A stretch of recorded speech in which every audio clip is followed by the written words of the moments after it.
berarti kurang sekitar 1/6 dari pergerakan se-Indonesia.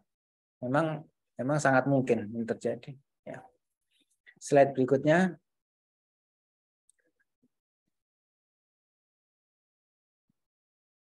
Nah, ini yang menjadi perhatian ini 3 hal. Jadi pergerakan manusia tadi dalam bentuk mobilisasi massa, ya, bisa satu arah, bisa beberapa arah, putar-putaran mereka se-Jawa Timur itu semuanya sangat mungkin.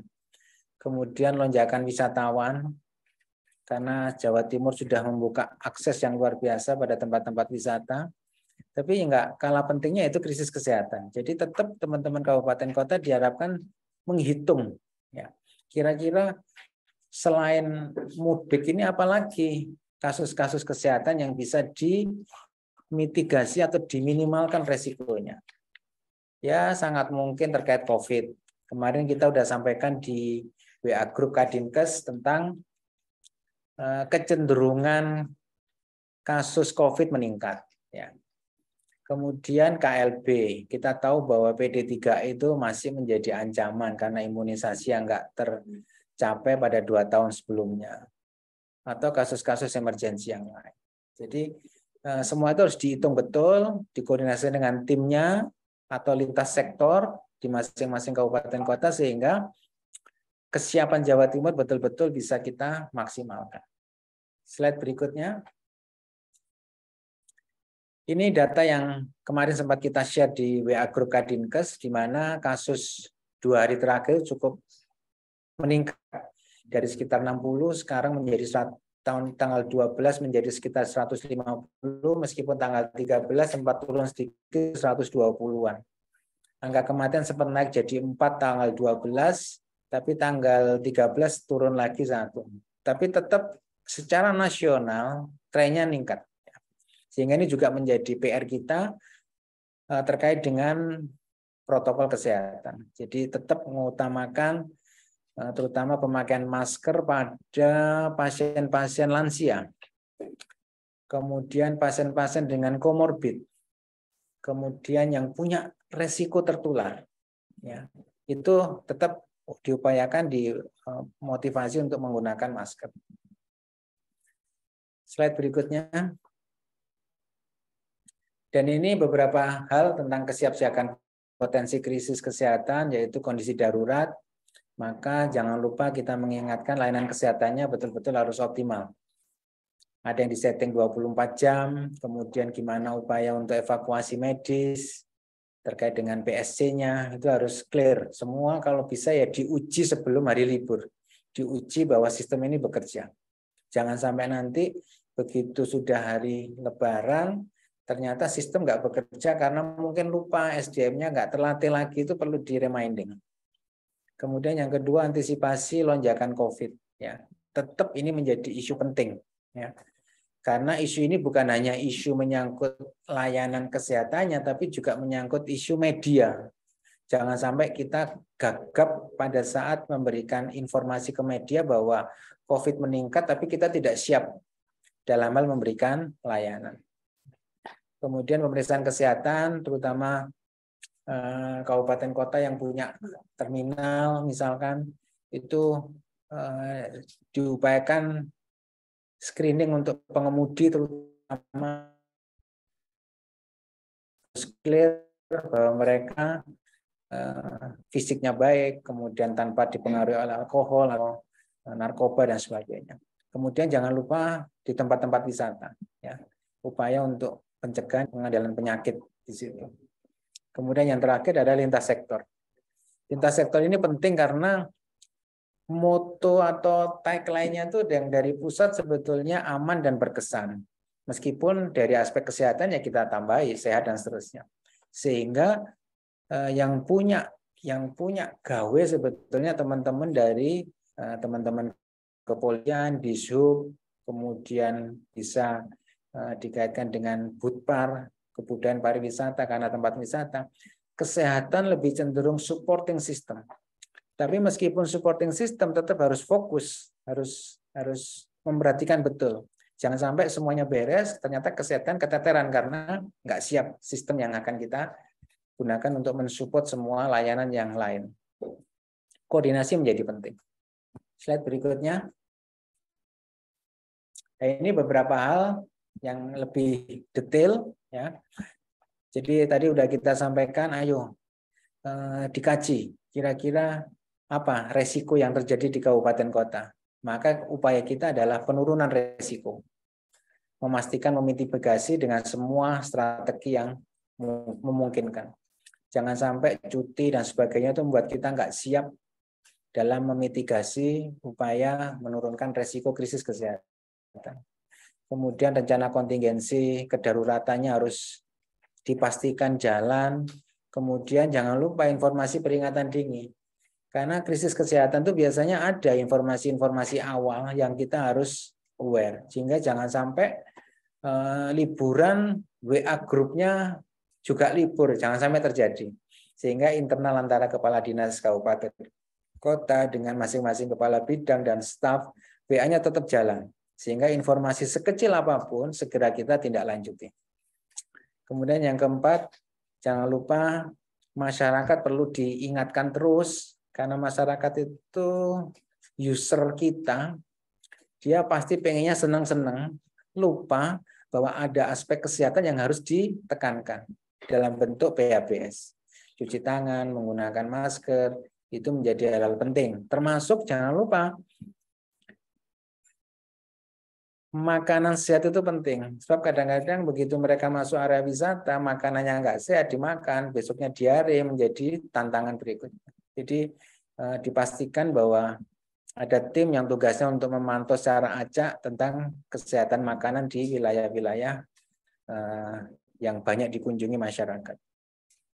Jangan lupa penyediaan obat, alat kesehatan, logistik. Ya.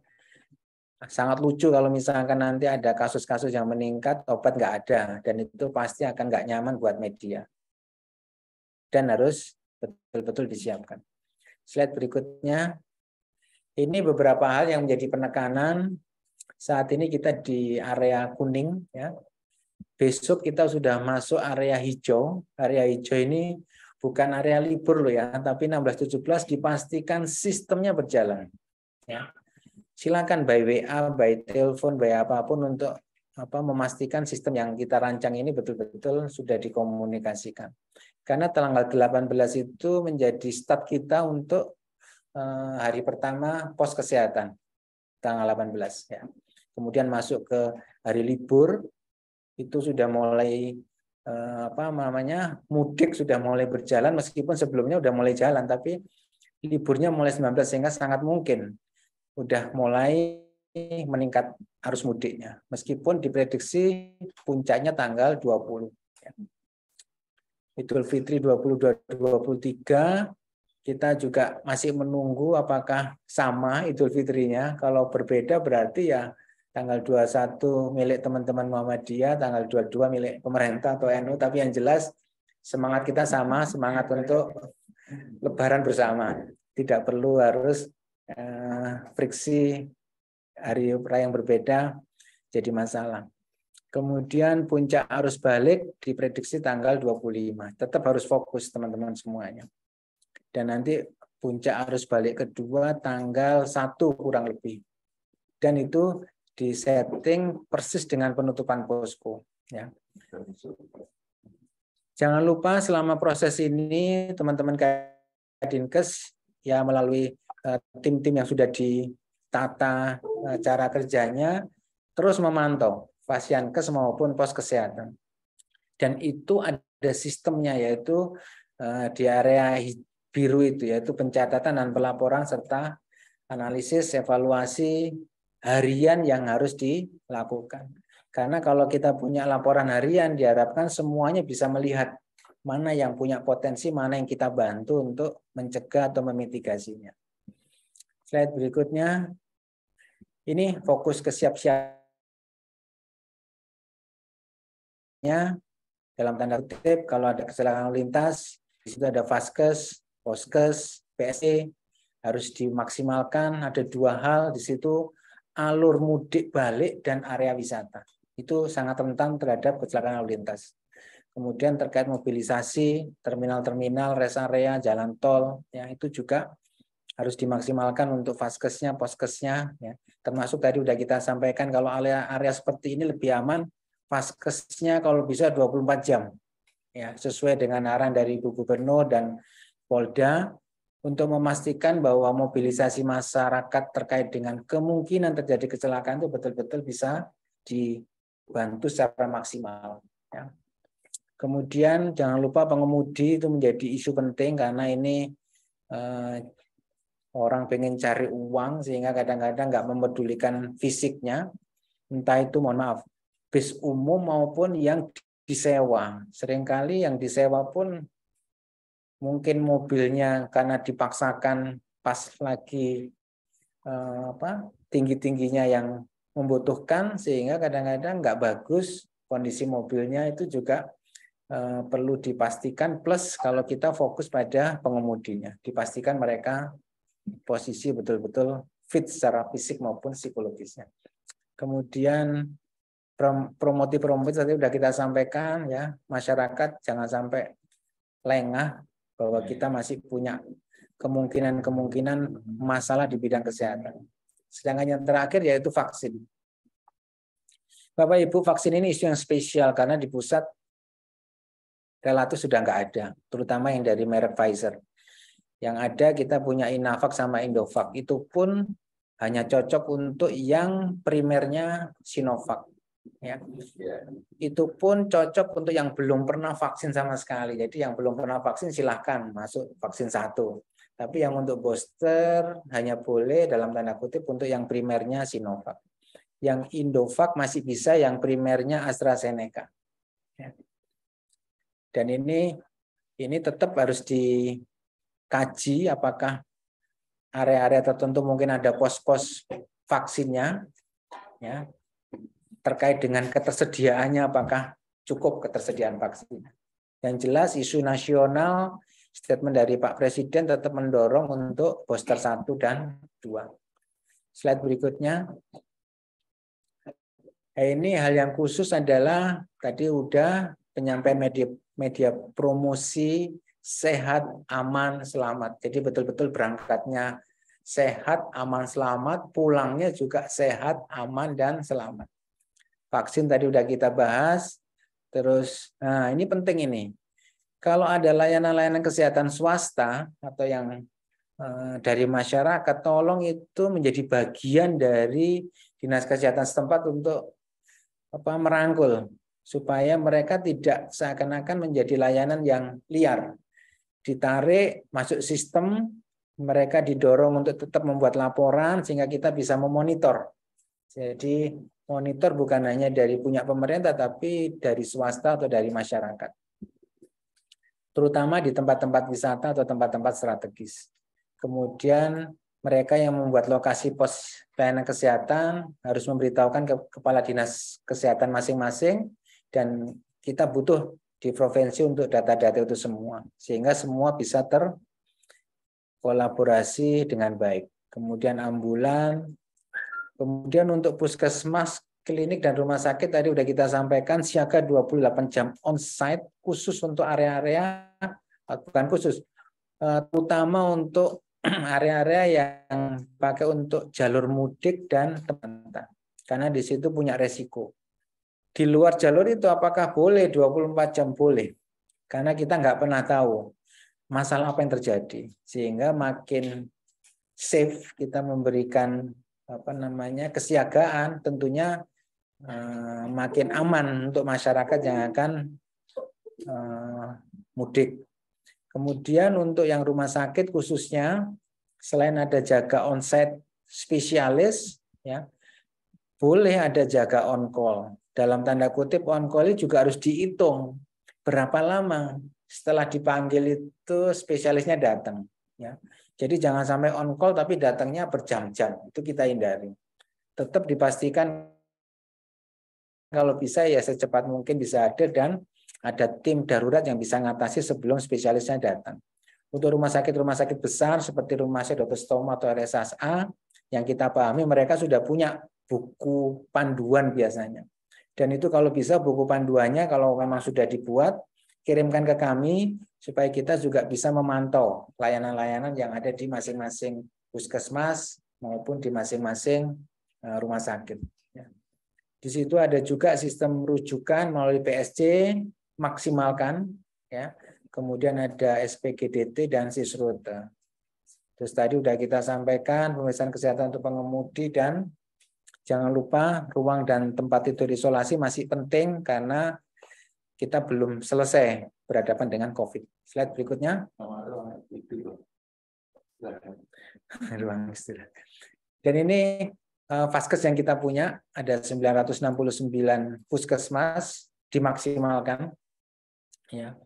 Kemudian 412 rumah sakit dimaksimalkan manfaatnya, 164 rumah sakit rujukan COVID dimaksimalkan. Kemudian ada 34 kabupaten kota dengan PSC-nya. Yang belum punya tetap harus membuat akses mencari jalan keluar supaya layanan yang belum punya PSC diharapkan bisa terlayani. Ya. Di situ ada 198 pos kesehatan. Slide berikutnya. Layanan-layanan unggulan meskipun nggak terkait langsung dengan kecelakaan dan sebagainya, meskipun ini ada hubungan tapi nggak hubungan langsung, yaitu KESTRAD, ya, kesehatan tradisional. Ini menjadi, kalau bisa menjadi ikon juga, sehingga nanti kita siapkan dan jangan lupa dipromosikan ke masing-masing pemudik supaya kalau capek ya silakan ke puskesmas atau pos kesehatan yang melayani yang KESTRAD, sehingga di situ minimal rasa capek, rasa jenuh itu bisa diminimalkan. Itu ada di puskesmas dan poskes kesehatan, kemudian ada di rumah sakit. Di situ ada 6 rumah sakit yang memberikan layanan. Kemudian ada di Gria Sehat. Ya. Itu yang secara khusus menyiapkan untuk layanan itu. Slide berikutnya. Ini terkait dengan pos terpadu layanan kesehatan tahun 2023 yang terkait dengan KESTRAD. Ya. Di pos kesehatan dasar ada 98 pos kesehatan yang melayani, kemudian yang terpadu dengan KESTRAD ada 37 pos kesehatan. Sasaran untuk masyarakat yang melakukan mudik, pemberi pelayanan ya kita semua, nakes, KESTRAD, petugas promkes. Slide berikutnya. Ini layanan PSC, ada 4 yang masih belum ada PSC-nya, tetap harus cari cara supaya apapun yang terjadi di area tersebut bisa segera dimaksimalkan layanan kesehatannya. Slide berikutnya. Ini alur yang sebetulnya kita udah paham bersama ya, karena bertahun-tahun ya ini yang akan kita pakai menjadi upaya penguatan sistem rujukan. Mau langsung 19 atau pos kesehatan nanti akan dibagi. Ini penyakitnya level puskesmas cukup atau rumah sakit sekunder atau tersier. Masing-masing ada sistem 24 jam yang dibutuhkan tadi. Berikutnya, nah, kita sudah memahami juga, ini sudah bertahun-tahun kita sampaikan, ya, ini ada call center PSC yang harus dilakukan. Pertolongan pertama dikaji, ini tingkat ringan, sedang atau berat, membutuhkan rujukan lebih lanjut atau cukup di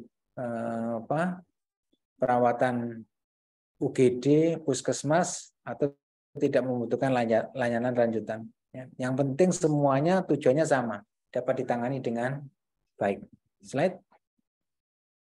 Nah, ini kesiapan SDM-nya. Yang jelas untuk poskes ini ada dokter, perawat, tenaga KESTRAD, driver. Sedapat mungkin 4 ini bisa disiapkan. Ya. Kemudian masing-masing tupoksinya di situ clear. Pertolongan pertama menjadi isu penting karena gawat darurat. Setelah itu tergantung pertolongan pertamanya. Pemeriksaan kesehatan, konsultasi, tradisional, dan seterusnya. Jangan lupa pemasangan media informasi sehingga mereka nggak ragu-ragu dalam memanfaatkan layanan kesehatan yang kita siapkan. Slide. Oh, bentar. Jangan lupa untuk yang sebelumnya pelaporan berjenjang ya, dari Vaskesnya ke Dinas Kabupaten Kota dan Provinsi. Kalau nggak salah disepakati jam 18 gitu ya, maksimal 16. Mohon maaf, jam 16 sudah harus dilaporkan ke level provinsi, sehingga kita bisa melihat bareng, mengkaji bareng kira-kira apa yang kita lakukan, inovasi atau perbaikan-perbaikan sistem yang ada di lapangan. Slide. Ini area-area yang jadi rute pilihan, bisa ke wisata budaya, wisata kuliner, wisata non alam atau wisata alam. Ya, dan jangan lupa ini kendaraannya jangan hanya membayangkan darat, laut, udara, tapi yang paling penting kendaraan pribadi dan umum.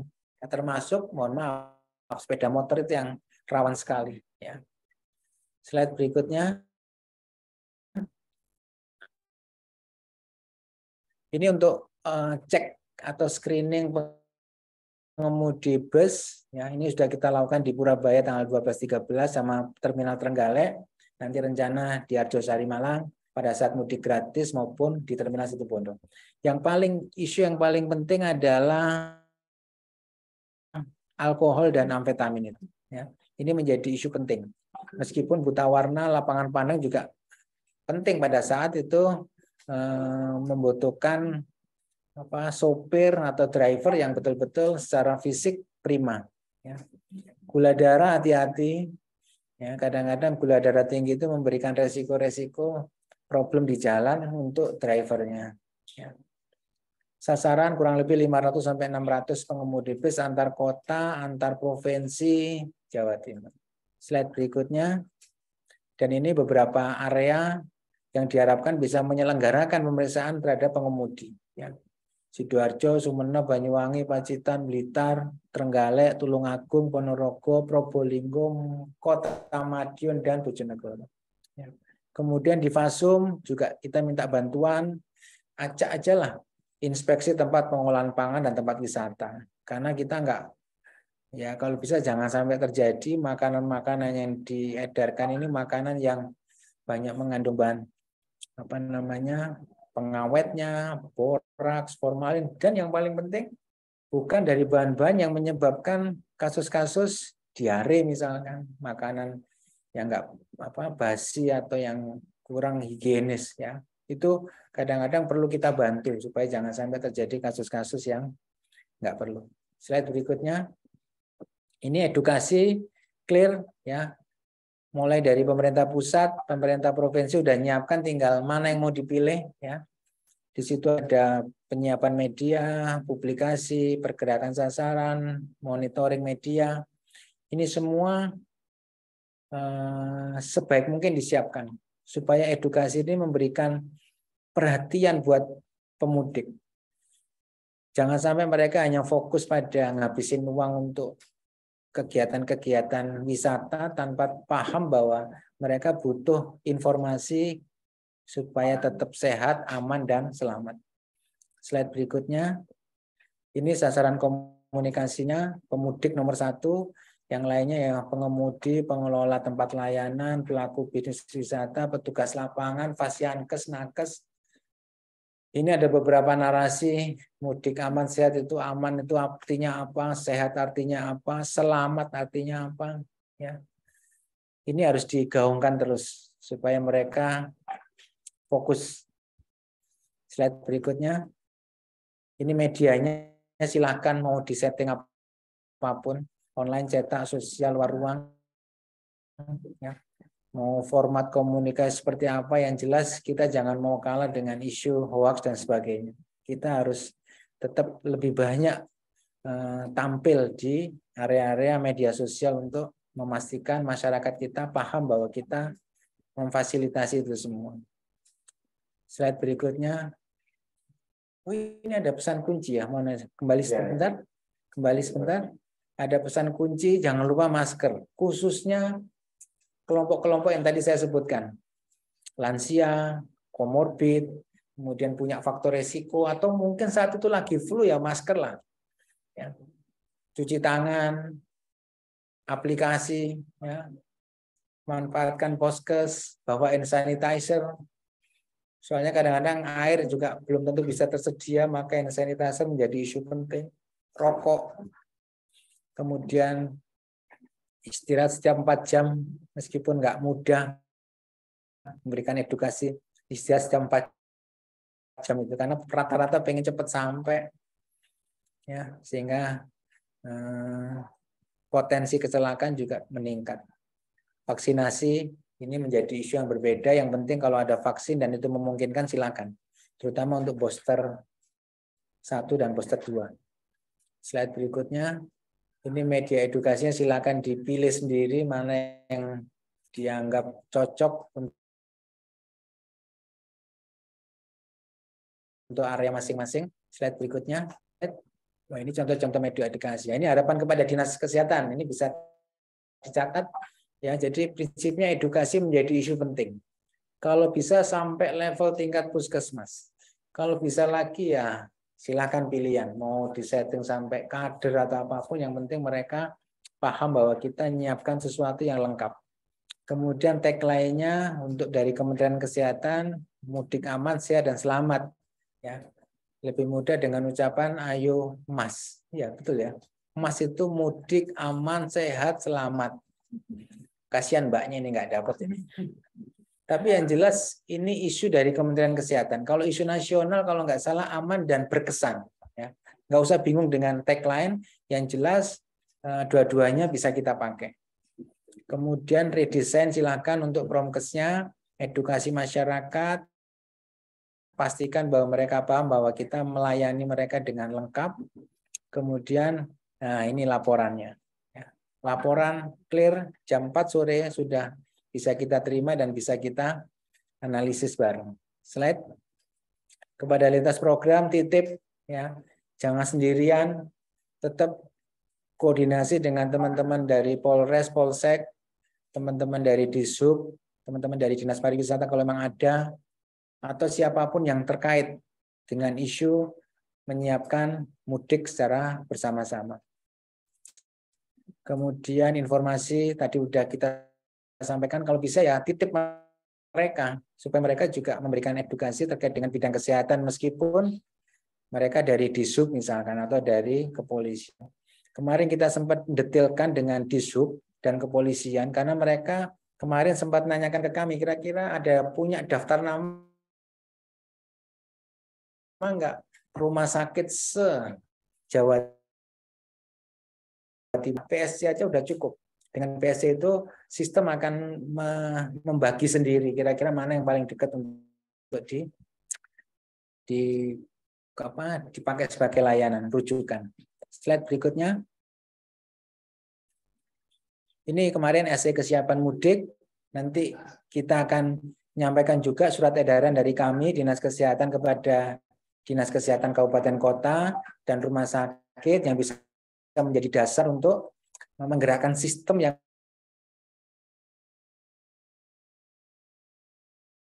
ada di pemimpin tertinggi Bapak Ibu semuanya, Bupati Wali Kota maupun lintas OPD. Slide berikutnya.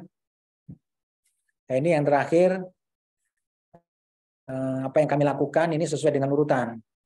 Ya, hari ini kita koordinasi dengan Dinkes, kemarin sudah koordinasi dengan lintas, masih simulasi kecil gitu memastikan sistem berjalan. Kemudian edukasi protokol kesehatan, PHBS tetap menjadi isu penting. Terus kami akan membuatkan SK kesiapsiagaan sebagai tindak lanjut dari arahan Ibu Gubernur dan Kementerian Kesehatan. Kemudian antisipasi kebutuhan Yankes terutama di area jalur mudik dan tempat wisata. Kalau bisa 24 jam. Dan kalaupun ada yang 24 jam, tolong kami diberi info, nanti akan kita sampaikan ke Ibu Gubernur bahwa sekian banyak, berapa persen yang sudah siap untuk layanan 24 jam. Dan kalau rumah sakit ya berarti kita butuh daftar jaganya dari masing-masing rumah sakit sehingga kita paham bahwa memang betul rumah sakit sudah menyiapkan sistem untuk memberikan layanan selama liburan Lebaran ini.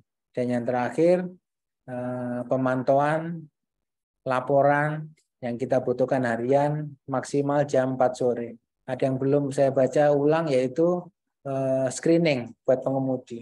Ya. Slide berikutnya, terima kasih Bapak Ibu semuanya. Ayo kita sharing kira-kira apa yang masih kelupaan yang perlu kita tambahkan supaya nanti kita betul-betul siap untuk layanan selama libur Lebaran ini. Terima kasih. Assalamualaikum warahmatullahi wabarakatuh.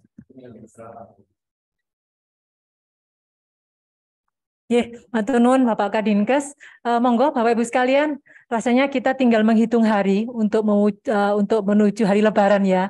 Hari Lebaran yang kita tunggu-tunggu semuanya. Hari Lebaran yang nyaman. Gimana kita mewujudkan Lebaran yang nyaman? Tadi Pak Kadinkes sudah menyampaikan tagline dengan Mas, mudik, aman, sehat, dan selamat. S-nya double 2, seperti itu. Monggo Bapak Ibu sekalian, kami buka termin untuk tanya jawab. Sekedar untuk mendiskusikan hal-hal apa yang mungkin belum tercantum dalam paparan yang sudah disampaikan Pak Kadinkes, yang mungkin kita bisa fasilitasi bersama, baik di tingkat provinsi maupun kabupaten kota. Kami persilakan. Ada yang raise hand kah? Atau mungkin ada yang di kolom chat, Mbak Feli, minta tolong bisa dibacakan. Siap, materi akan kami sampaikan. Ya.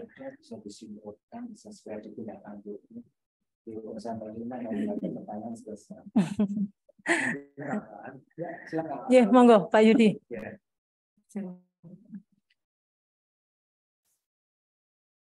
Mungkin sedikit tambahan Bapak Ibu, khususnya teman-teman Promkes mungkin bisa menyediakan juga banner yang bertuliskan pos kesehatan tidak jauh dari tempat Anda, mungkin langsung bisa juga pos kesehatan 300 meter atau 100 meter lagi. Mungkin itu yang juga bisa dipasang di tempat-tempat yang terdekat dengan pos kesehatan di mana kesehatan didirikan oleh Bapak Ibu sekalian. Kira itu mungkin.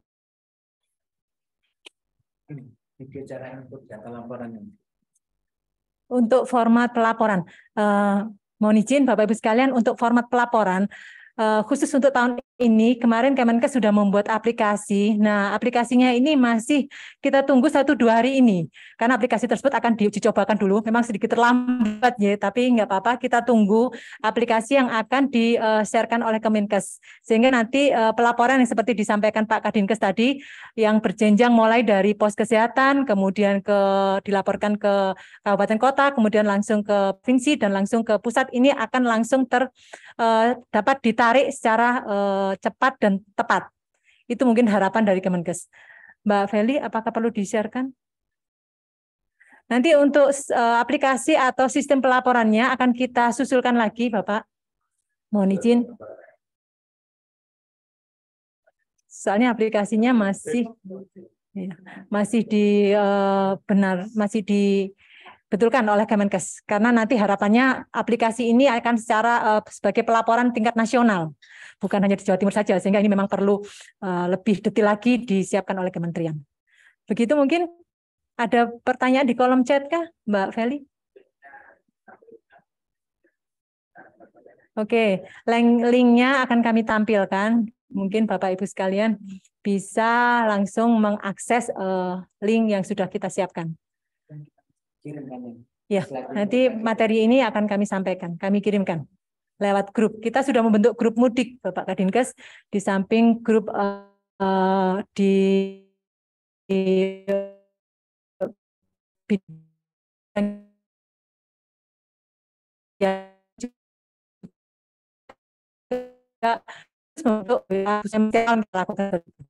monggo Bu, di hal yang perlu ditambahkan, Pak Gito, silakan monggo.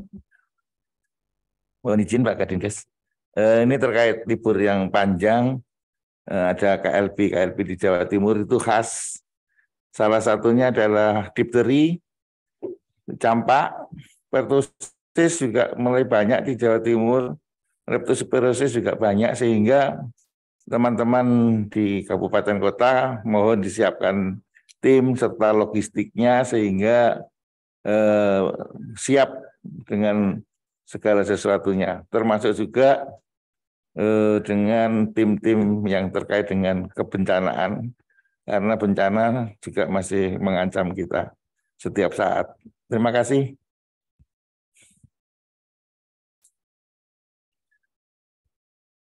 Ya, masukan dari Pak Gito, beliau memang dari penanggung jawab Survim, rasanya di setiap Idul Fitri, di setiap arus mudik seperti ini biasanya dimungkinkan akan terjadi KLB-KLB-nya. Pak Gito, matur nuwun, sudah kita antisipasi. Baik, Mbak Ima, Mbak Feli, mungkin perlu disampaikan sistem pelaporannya.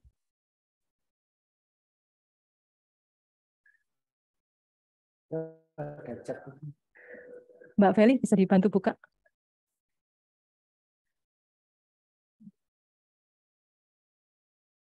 Mbak Ima atau Mbak Feli bisa dibantu menjelaskan sistem pelaporannya?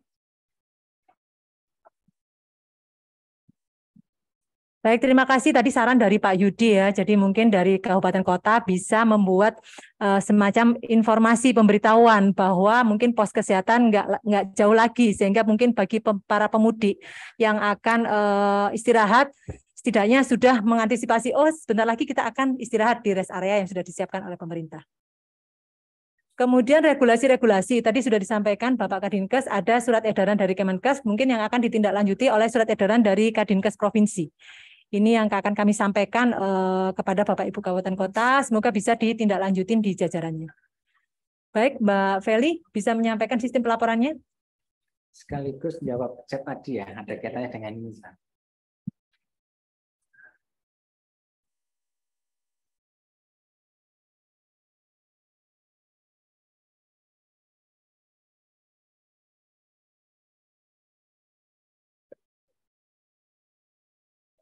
Ya. Ya, mohon izin Bapak Ibu untuk pelaporan ini. Jadi untuk yang tahun ini berbeda dengan tahun sebelumnya ya. Kalau untuk tahun ini memang Kemenkes sudah membangun sistem, tapi untuk sistemnya ini mungkin sampai dengan saat ini sebagaimana yang disampaikan Bu Haiti masih belum 100% ready. Jadi kami mohon waktu 1-2 hari ini, nanti akan kami share di grup yang sudah kami buat. Namun secara garis besar ini untuk pelaporannya hampir sama dengan yang tahun lalu. Harapannya dibuat untuk sistem seperti ini adalah untuk memudahkan. Jadi nanti teman-teman dari Fasiankes maupun Poskes nanti bisa melaporkan ini langsung melalui link tersebut. Kemarin untuk alur kesepakatannya, jadi untuk Fasiankes maupun Poskes melaporkan ini setiap hari maksimal jam 3 sore. Jadi nanti maksimal jam 3 sore lapor diisi melalui grup. Kemudian nanti teman-teman dari Dinas Kesehatan Kabupaten Kota merekap laporan tersebut maksimal pada jam 18. Dan selanjutnya nanti kami dari Dinas Kesehatan Provinsi diharapkan pada jam 9 malam sudah melaporkan ke Kementerian Kesehatan untuk nantinya besok akan dilakukan penyampaian ya secara nasional setiap pagi oleh Kementerian Kesehatan. Mungkin itu Bu Wahyuti. Jawaban untuk chat. Kita ada beberapa yang terkait dengan kelambaran.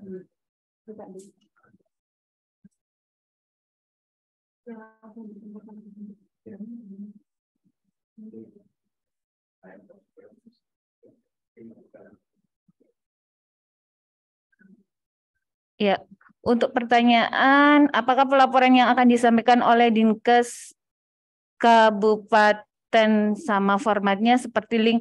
Insya Allah sama, jadi kami tidak membuat sendiri secara manual ya, kami samakan jadi satu dengan link Kemenkes. Mudah-mudahan nanti linknya bisa berjalan dengan lancar ya, tidak ada hambatan. Nanti untuk memudahkan, Kemenkes sudah memfasilitasi dashboard untuk acuan sebagai bahan analisa ya untuk teman-teman di Dinkes, baik itu Dinkes Kabupaten Kota maupun bagi kami. Jadi untuk penyiarnya ini mungkin saat ini belum bisa kami share ya, tapi yang di-share oleh Mbak Feli tadi di depan ini adalah gambaran terkait ada 4 laporan ya Mbak Feli ya. Ada 4 laporan mungkin yang di depan Mbak. Ya. Ini ada 4. Ada pelaporan harian penyelenggaraan pelayanan kesehatan. Ini nantinya akan diisi oleh teman pos kesehatan dan juga puskesmas serta PSC. Kemudian untuk puskesmas kemarin telah disepakati pada waktu rapat dengan Kemenkes bahwa yang dilaporkan hanyalah untuk yang pemudik saja. Jadi untuk yang pasien yang datang rutin untuk berobat itu tidak dilaporkan dalam laporan tersebut. Jadi untuk puskesmas adalah yang pemudik saja. Untuk poskes dan PSC ya, maaf untuk poskes itu semua yang datang ke poskes, baik itu pemudik atau bukan, semuanya dilaporkan. Khusus PSC dan puskesmas hanya untuk pemudik atau pelaku perjalanan saja.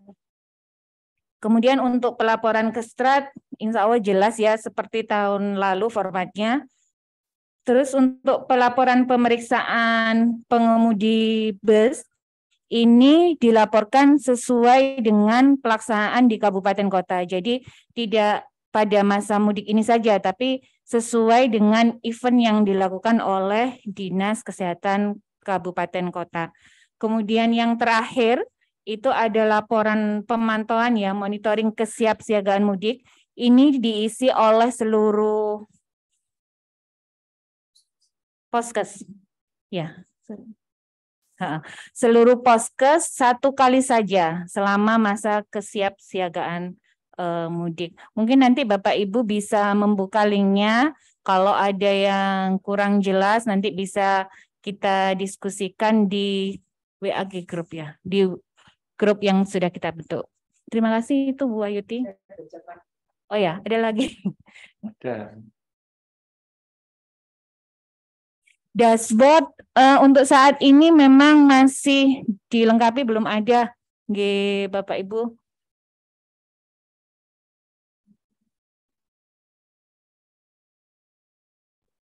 Iya, untuk pemantauan dari dinas dari Kemenkes, kebetulan pagi tadi kita sudah rakor, mungkin Bu Wahyuti mungkin yang lebih tepatnya menjawab. Mungkin yang pelaporan lagi, Mbak Fedi. Enggak deh. Oke, ada yang raise hand. Silakan kami berikan waktu kepada Bu Wahyuti.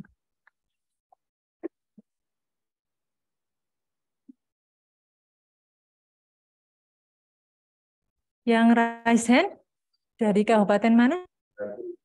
Monggo, dari Dinkes Kota Batu. Silakan Ibu. Kartika mau tanya apa? Bu Kadinkes, monggo silakan.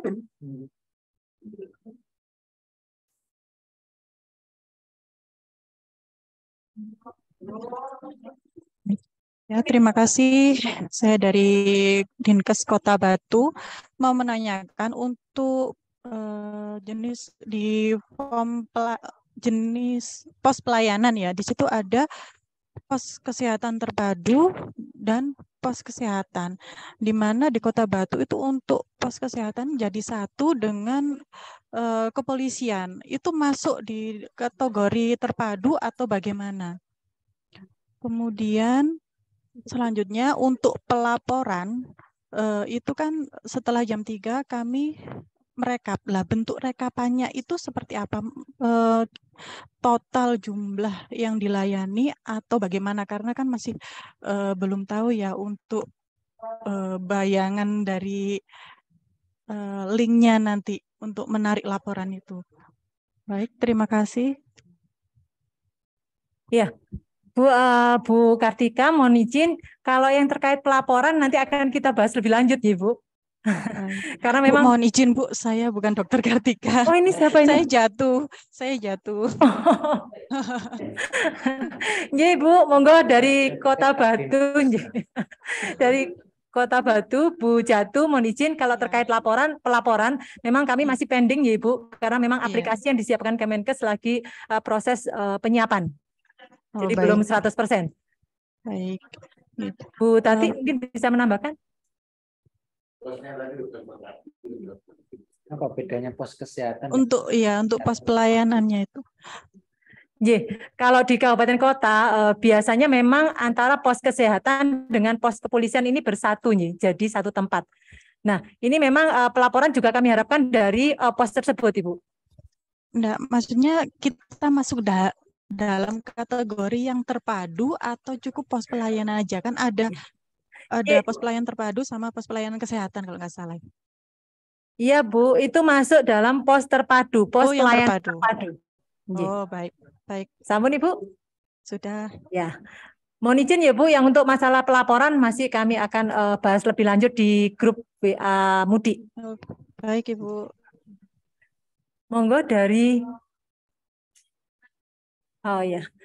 mohon izin Pak Kadinkes dan Bapak Ibu yang baik di Zoom maupun di ruangan. Untuk Kemenkes pada tanggal 16 sampai 18 April itu memang beliau akan menurunkan 2 tim Bapak. Satu tim beliau akan turun ke Ngawi dan satu tim beliau akan turun mengikuti dari Surabaya ke Banyuwangi.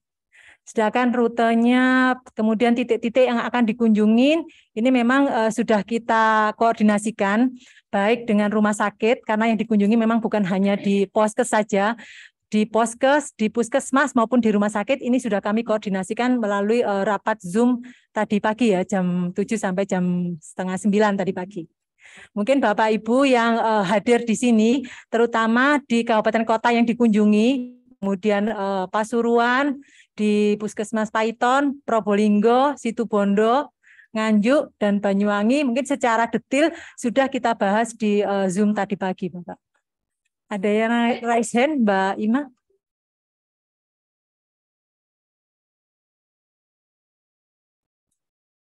Di rute untuk kunjungan yang ke Surabaya Banyuwangi, Bapak, ada 21 personil yang akan turun dari Kementerian Kesehatan, leadingnya ada di Direktorat Primer. Yang raise hand tadi Mbak Ima? Sudah.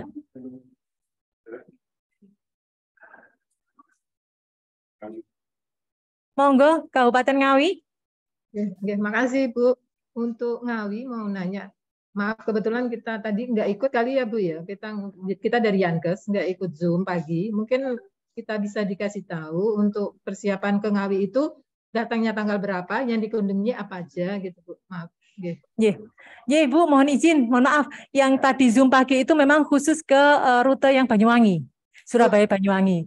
Kalau untuk Ngawi, secara detail beliau, jadi untuk kementerian itu waktu diberangkatkan tanggal 17 di kementerian itu, ada yang lewat darat dan ada yang lewat udara. Kebetulan yang Ngawi ini yang lewat darat. Jadi beliau menyisir dari Jakarta, kemudian ketemu di titik Ngawi. Setelah dari Ngawi, kemudian langsung lanjut ke Nganjuk, Rumah Sakit Nganjuk. Dari Rumah Sakit Nganjuk, turun langsung ke KKP Perak. Di hari Selasa, insya Allah jam 7 malam. Itu mungkin Ibu yang bisa saya sampaikan untuk kunjungan tim Kemenkes yang dari jalur Ngawi. Jadi tanggal 17 ya Bu, tujuannya itu apa? Rest area apa gimana? 18 Ibu. Oh, 18, oke maaf. Jadi tujuannya mana aja Bu? Rest area? Gimana Ibu? Rest area tujuannya apa? Rest area apa gimana? Sampun Ibu, nanti mungkin kita akan detailkan lagi ya, kita akan japri khusus untuk kunjungan ke Ngawi. Oke, makasih Bu. Ya, terima kasih. Nanti akan kita detailkan lagi dengan penjenengan tim Ngawi. Itu kan masuk survei untuk industri itu dimasukkan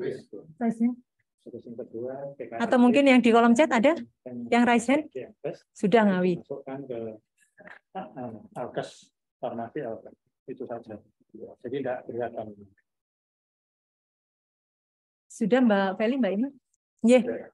Bapak Ibu sekalian, Kepala Dinas Kesehatan Kabupaten Kota, matur nuwun yang sudah mengikuti Zoom di sore ini. Kemudian dari Bapak Ibu yang ada di ruangan ini, matur nuwun sudah mengikuti Zoom untuk penyiapan arus mudik Lebaran 1444 Hijriah 2023 Masehi. Semoga apa yang harapan kami, semoga sesuai dengan tagline Kemenkes untuk mewujudkan mudik aman, sehat, dan selamat bisa kita wujudkan bersama-sama di tahun 2023. Monggo kami haturkan kepada Pak Kadinkes untuk bisa menutup Zoom kita kali ini dan mungkin memberikan closing statement dari Bapak. Mungkin ada closing statement Bapak? Ya, baik kawan-kawan Kepala Dinas Kesehatan Kabupaten Kota atau yang prinsipnya satu, ayo kita jaga kerjasama tim. Di mana Jawa Timur harus menjadi leading sektor yang bagus untuk menjadi percontohan bagi bisa memberikan layanan terbaik masyarakat Indonesia, khususnya yang nanti akan beraktivitas di Jawa Timur. Selamat berpuasa, selamat menghadapi liburan, tetap fokus terutama dari aspek kesehatan. Sukses semuanya.